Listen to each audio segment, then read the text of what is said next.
Hi guys, I know I'm late to the braided wig party, but I'm not apologizing because I have made a braided wig of my own in the past with crochet braids on a cornrow cap. However, I recently got the opportunity to try out a braided wig from NeatandSleek. This video is sponsored by them and I am very thankful because it's actually quite impressive. I was not expecting to like it as much as I do. So here are the specs. It's a small wig cap size, 20 to 22 inches, actually 26 when you consider the feathered ends. And I did have some accessories with it, but I don't put accessories in my hair. So this is the wig, and I'm gonna place it on my wig making block so you can take a better look. In the back, I do have lace, a comb, adjustable straps. It's a full lace wig. There also is an elastic band which you can adjust to your liking. In the front, there's a lot of parting space for you to play with if you choose to buy a wig like this one. So I'm gonna cut the lace in the back with my nail scissors, and we're gonna move to the front so you can see some pretty interesting details. In the front, I do have baby hairs that are braided into one long skinny cornrow, and the braids, there's no defined part. So that was a little bit interesting to me. I felt like maybe they should have had a part on the side and one in the middle just in case, but all the braids are just there, staggered, no actual parts.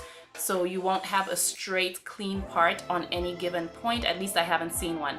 Now I'm cutting my lace the way I always do. We won't go into detail, but I just do tiny snips, and this is the first time that I'm wearing the wig. I removed the cornrow with a pen because it was that small, and I am using my mousse to lay these baby hairs, which are actually very long. They seem to be about 5 inches long, so you can cut them down to whatever length you want. This is how short I had them in the beginning. I later on cut them again because they were just too long for me. I'm not a baby hair person, but are we loving this Patra hair?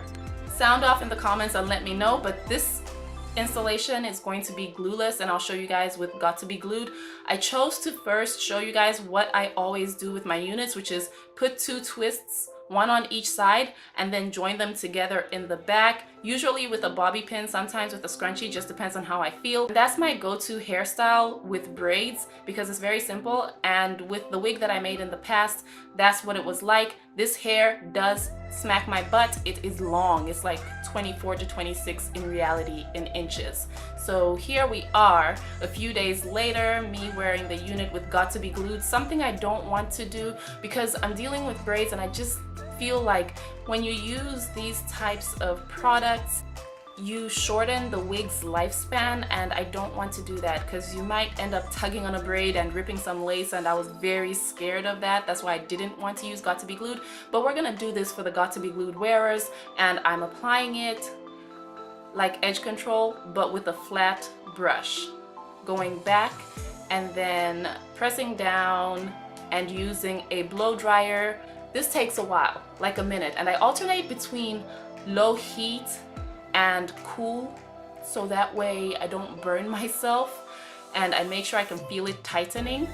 Now it looks really good, but what I really was impressed with was the fact that that little braid at the very bottom of the sideburn actually sticks right there and makes it so that your wig is, at least on my forehead, the perfect size right in the front. I also had a lot of wiggle room in the back. It honestly was the perfect situation. You can have your braids a little bit too big, but it won't interfere with anything, and your wig is going to come around nicely, and you won't have braids in places there shouldn't be braids. So I'm using my Bare Minerals Bare Pro Pressed Powder in Cappuccino 27. It's a little bit too light for me, but I like to alternate between this one and 29 to make my complexion look amazing. It's a nice warm medium dark brown that I am using a fluffy brush, blending brush, to stipple all over except back there. I'm gonna have to tint that lace cap later, but I'm stippling it all over the lace so that I can have a nice dusted, natural looking scalp, and this is what we're looking like. Everything is nice and blended. If you want detailed videos on Got2B Glued and wig applications, there are several tutorials on YouTube. I'll look for some that are very good, and I'll link maybe 2 down in my description box from other YouTubers. And I'm loving this hair, so I decided to try some hairstyles, and I'm not good at hairstyles, you guys, but I did it anyway. Okay, so here is the first one, and I played with the baby hair some more. I feel like this length is a little bit better than the previous length. Just half up, half down, and I did also bring it around to make a top knot bun, which I wasn't too fond of because I think I have too big of a forehead for these types of styles, even though I keep trying it out. And you can see that the wig isn't too dense, so for those of you who don't like a heavy unit that's too thick, crochet braids tend to look crazy scary thick. But if you don't like that, this wig is definitely for you. Just make sure your braids aren't too large, especially at the base, because they might poke through. And we're done. Like, I'm just seriously done. I cannot continue. This is my before bed look, and I would like to say a huge thank you for watching. If you want to check out Neat and Sleek, information will be in the description box. I'll talk to you guys in my next video. Take care of yourselves, and bye.